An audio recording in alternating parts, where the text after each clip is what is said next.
ನಾಳೆ ಜಂತರ್ ಮಂತರ್ ಅಲ್ಲಿ ಕಾಂಗ್ರೆಸ್ ಪ್ರತಿಭಟನೆಯನ್ನ ಹಮ್ಮಿಕೊಂಡಿದೆ. ಕೇಂದ್ರ ಸರ್ಕಾರ ಮಾಡ್ತಾ ಇರುವಂತಹ ಅನುದಾನ ತಾರತಮ್ಯ ವಿಚಾರಕ್ಕೆ ಸಂಬಂಧಪಟ್ಟಂತೆ ದೆಹಲಿಯಲ್ಲಿ ಧ್ವನಿ ಮಾಡೋದಕ್ಕೆ ಮುಂದಾಗಿದೆ. ಈ ಬಗ್ಗೆ ಮಾತಾಡೋದಕ್ಕೆ ನಮ್ಮ ಜೊತೆ ರಾಜ್ಯಸಭಾ ಸದಸ್ಯರಾದಂತಹ ಯಲ್ಲನ್ ಮಂತೆ ಅವರು ಇದ್ದಾರೆ. ಸರ್ ನಮಸ್ತೆ. ಯಾವ ರೀತಿಯಾಗಿ ತಯಾರಿ ಆಗಿದೆ? ಯಾಕಂತ ಹೇಳಿದ್ರೆ ನೀವು ಇಲ್ಲೇ ಇರುವಂತವ್ರು. ಇಲ್ಲ, ನಾವು ಕರ್ನಾಟಕದ ಎಲ್ಲ ಎಂಪಿಗಳು ಸೇರಿ ನಾಳೆ ಧರಣಿಗೆ ಎಲ್ಲ ತಯಾರಿಯನ್ನ ನಡೆಸಿದ್ದೇವೆ. ತೊಂದರೆ ಏನೂ ಇಲ್ಲ. ರಾಜ್ಯ ಸರ್ಕಾರದ ಮುಖ್ಯಮಂತ್ರಿಗಳ ಆದಿಯಾಗಿ ಉಪಮುಖ್ಯಮಂತ್ರಿಗಳ ಆದಿಯಾಗಿ ಎಲ್ಲ ಮಂತ್ರಿಗಳು ಶಾಸಕರು ಭಾಗವಹಿಸ್ತೇವೆ ಅಂತೇಳಿ ಹೇಳಿದ್ದಾರೆ. ಜಂತರ್ ಮಂತರ್ನ ಈ ಧರಣ ಖಂಡಿತವಾಗಿ ಯಶಸ್ವಿ ಆಗ್ತದೆ. ಆದರೆ ಸರ್ಕಾರ ಕಣ್ಣು ತೆರೆದು ನೋಡಬೇಕು. ಇದು ಕರ್ನಾಟಕ ರಾಜ್ಯದ ತಾರತಮ್ಯ ಮಾತ್ರ ಅಲ್ಲ. ಯಾವ ರಾಜ್ಯಗಳು ದೇಶಕ್ಕೆ ಹೆಚ್ಚಿನ ತೆರಿಗೆಯನ್ನು ಕೊಡ್ತಿದ್ದಾರೆ ಆ ರಾಜ್ಯಗಳ ಭವಿಷ್ಯದ ಪ್ರಶ್ನೆ ಕೂಡ ಹೌದು. ಅದು ಮಹಾರಾಷ್ಟ್ರ ಇರಬಹುದು, ತಮಿಳುನಾಡು ಇರಬಹುದು, ಪಶ್ಚಿಮ ಬಂಗಾಳ ಇರಬಹುದು. ಈ ಎಲ್ಲ ರಾಜ್ಯಗಳು, ವಿಶೇಷವಾಗಿ ಬಿಜೆಪಿಯೇತರ ರಾಜ್ಯಗಳು, ಅದು ದೇಶದ ಯಾವ ಭಾಗದಲ್ಲಾದರೂ ಇರಲಿ, ಆದರೆ ಬಿಜೆಪಿ ಸರ್ಕಾರ ಇಲ್ಲದಿರುವ ರಾಜ್ಯಗಳು ಈ ರೀತಿಯ ಒಂದು ತಾರತಮ್ಯವನ್ನ ಅನುಭವಿಸುತ್ತಿವೆ ಅಂತ ಅನ್ನೋದು ಎಲ್ಲರ ಗಮನಕ್ಕೆ ಈಗ ಬಂದಿದೆ.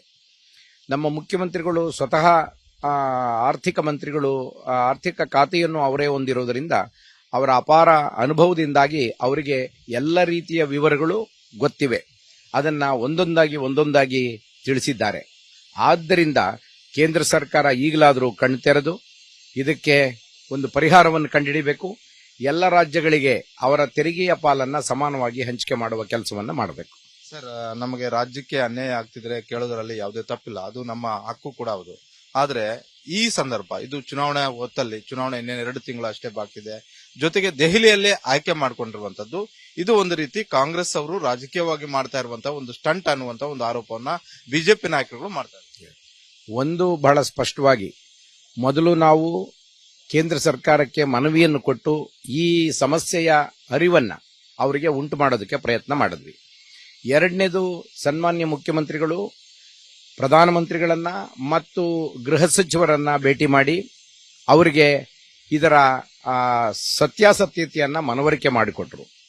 ಮೂರನೇದಾಗಿ, ಅನೇಕ ರೀತಿಯ ಮನವಿಗಳನ್ನು ಸಲ್ಲಿಸಿದ ಮೇಲೂ ಕೂಡ ಕೇಂದ್ರ ಸರ್ಕಾರ ಒಂದೇ ಒಂದು ಪೈಸೆ ಹಣವನ್ನ ಬಿಡುಗಡೆ ಮಾಡದಿರುವಾಗ ರಾಜ್ಯ ಸರ್ಕಾರದ ಮುಂದೆ ಯಾವ ಆಯ್ಕೆ ಇದೆ? ಮುಖ್ಯಮಂತ್ರಿಗಳು ಧೈರ್ಯ ವಹಿಸಿ ಇಂಥ ಕೆಲಸವನ್ನ ಇವತ್ತು ಮಾಡ್ತಿದ್ದಾರೆ. ಅಂದ್ರೆ ಕೇಂದ್ರದ ಗಮನ ಸೆಳೆಯಬೇಕಾದ್ರೆ ನಮಗೆ ಬೇರೆ ಮಾರ್ಗಗಳಿಲ್ಲ. ಎಲ್ಲ ಸಾಂವಿಧಾನಿಕ ಮಾರ್ಗಗಳನ್ನ ಪರಿಶೀಲಿಸಿ ಪ್ರಯತ್ನ ಮಾಡಿ ಈಗ ನಾವು ಈ ಧರಣಿ ಕಾರ್ಯಕ್ರಮಕ್ಕೆ ಮುಂದಾಗಿದ್ದೇವೆ ಅಂತ ಅನ್ನೋದು ಬಿಟ್ರೆ ಇದರ ಹಿಂದೆ ರಾಜಕೀಯ ಇದೆ ಅನ್ನೋದು ಸುಳ್ಳು ಆರೋಪ.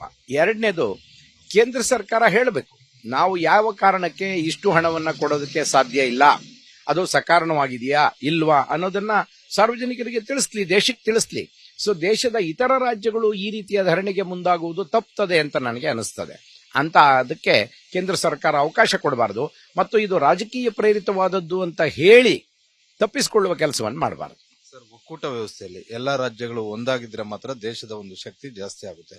ಆದ್ರೆ ಒಕ್ಕೂಟ ವ್ಯವಸ್ಥೆಯಲ್ಲಿ ಕೇಂದ್ರ ಸರ್ಕಾರದ ವಿರುದ್ಧ ಈ ರೀತಿಯಾಗಿ ಒಂದು ರಾಜ್ಯ ಇದೇ ಮೊದಲ ಬಾರಿಗೆ, ಇಡೀ ದೇಶದ ಇತಿಹಾಸದಲ್ಲೇ ಮೊದಲ ಬಾರಿಗೆ ದೆಹಲಿ ಮಟ್ಟದಲ್ಲಿ ಈ ರೀತಿಯಾಗಿ ಧ್ವನಿ ಮಾಡ್ತಾ ಇರುವಂತದ್ದು, ಒಕ್ಕೂಟ ವ್ಯವಸ್ಥೆಗೆ ಒಂದು ರೀತಿಯ ಅಭದ್ರತೆ ಕಾಡಲ್ವಾ ಅಂತ?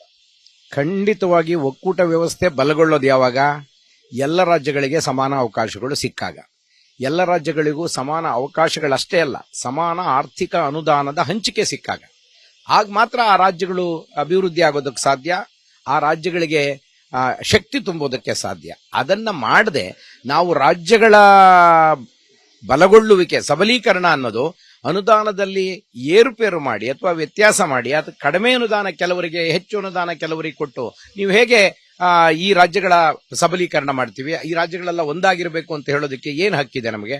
ಆದ್ರಿಂದ ನನಗೆ ಅನಿಸ್ತದೆ, ರಾಜ್ಯಗಳು ಬಲಗೊಳ್ಳಬೇಕು ಅಂತಾದ್ರೆ ಈ ಫೆಡರಲ್ ಸಿಸ್ಟಮ್ ಬಲಿಷ್ಠವಾಗಬೇಕು ಮತ್ತು ಗಟ್ಟಿಯಾಗಬೇಕು ಅನ್ನೋದಾದ್ರೆ ಅವ್ರ ಜೊತೆ ಮಾತುಕತೆ ನಡೆಸೋ ಕೆಲಸವನ್ನು ಕೇಂದ್ರ ಸರ್ಕಾರ ಮಾಡಬೇಕು. ಹಿಂದೆ ಅನೇಕ ರಾಜ್ಯ ಮತ್ತು ಕೇಂದ್ರ ಸರ್ಕಾರಗಳ ನಡುವಿನ ಸಂಬಂಧ ಹೇಗಿರಬೇಕು ಅನ್ನೋದಕ್ಕೆ ಸರ್ಕಾರಿಯ ಕಮಿಷನ್ ಆದಿಯಾಗಿ ಅನೇಕ ಕಮಿಷನ್ಗಳನ್ನ ಕೇಂದ್ರ ಸರ್ಕಾರವೇ ನೇಮಕ ಮಾಡಿದೆ.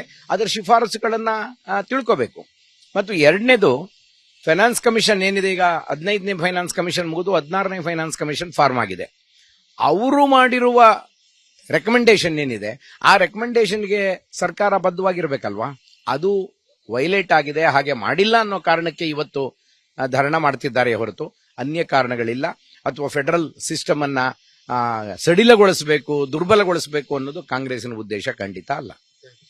ಇದಿಷ್ಟು ರಾಜ್ಯಸಭಾ ಸದಸ್ಯರಾದಂತಹ ಎಲ್ ಹನುಮಂತ ಅವರ ಒಂದು ಮಾತು. ಅವರು ಬಹಳಷ್ಟು ಸ್ಪಷ್ಟವಾಗಿ ಹೇಳ್ತಾ ಇದ್ದಾರೆ, ನಾವು ಫೆಡರಲ್ ಸಿಸ್ಟಮ್ ವಿರುದ್ಧ ಇಲ್ಲ, ಆದ್ರೆ ನಮಗೆ ಆಗ್ತಾ ಇರುವಂತಹ ಒಂದು ಅನ್ಯಾಯವನ್ನ ಸರಿಪಡಿಸಿ ಅನ್ನುವಂತಹ ಒಂದು ಹಕ್ಕೊತ್ತಾಯವನ್ನ ಮಾಡುವಂತಹ ಒಂದು ಕೆಲಸ ನಾವು ಮಾಡ್ತಾ ಇದೀವಿ ಅನ್ನುವಂತ ಒಂದು ಮಾತನ್ನ ಹೇಳ್ತಾ ಇದ್ದಾರೆ. ಕ್ಯಾಮರಾಮನ್ ನವೀನ್ ಜೊತೆ ಮಾರುತಿ ಪಗೋಡ, ವಿಸ್ತಾರ ನ್ಯೂಸ್, ನವದೆಹಲಿ.